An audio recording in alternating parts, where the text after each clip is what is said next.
उद्योजकांच्या समस्या सोडवण्यास सर्वोच्च प्राधान्य, जिल्हाधिकारी आयुष प्रसाद। जिल्ह्यातील उद्योजकांच्या समस्या सोडवण्यासाठीच जिल्हा उद्योग मित्र समिती आहे।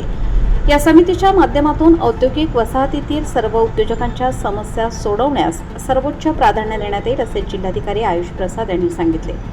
जिल्हाधिकारी कार्यालयातील मध्यवर्ती सभागृहात आज दुपारी जिल्हा उद्योग मित्र समितीची बैठक आयोजित करण्यात आली होती। त्यावेळी ते बोलत होते।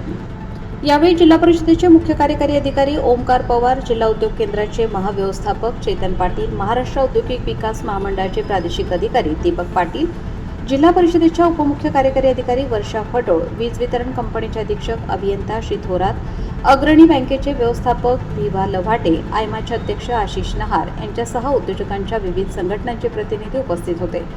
जिल्हाधिकारी श्री प्रसाद यांनी सांगितले की उद्योजकांचे प्रश्न सोडवण्यासाठी जिल्हा प्रशासन कटिबद्ध आहे। विविध दाखले, परवानगी, अडीअडचणी सोडवण्यासाठी उद्योजकांनी आपले सरकार पोर्टलचा वापर वाढवला पाहिजे। कोणत्याही उद्योजकाला विनाकारण त्रास होणार नाही याची दक्षता सर्व संबंधित विभागांनी घ्यावी।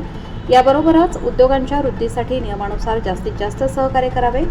उद्योजकांच्या तक्रारी प्राधान्याने सोडवाव्यात। औद्योगिक क्षेत्रातील विजेचा प्रश्न सोडवण्यासाठी ट्रान्सफॉर्मरकरिता 10 कोटी रुपयांचा निधीची तरतूद करण्यात येईल। तसेच उद्योजकांचे प्रश्न सोडवण्यासाठी तालुका स्तरावरही बैठकीचे आयोजन करावे। वीज वितरण कंपनीतर्फे सुरू असलेल्या कामांचा आढावा घेण्यासाठी स्वतंत्र बैठक घेण्यात येईल। या बैठकीत उद्योजकांचे विविध प्रश्न मार्गी लावण्यासाठी प्रयत्न केले जातील, असेही जिल्हाधिकारी श्री प्रसाद यांनी सांगितले। यावेळी उद्योजक संघटनांचे प्रतिनिधी यांनी त्यांच्या वीज, रस्ते, गटारी, सुरक्षितता आदींबाबत अडचणी मांडल्या, तसेच काही उपयुक्त सूचनाही मांडल्या।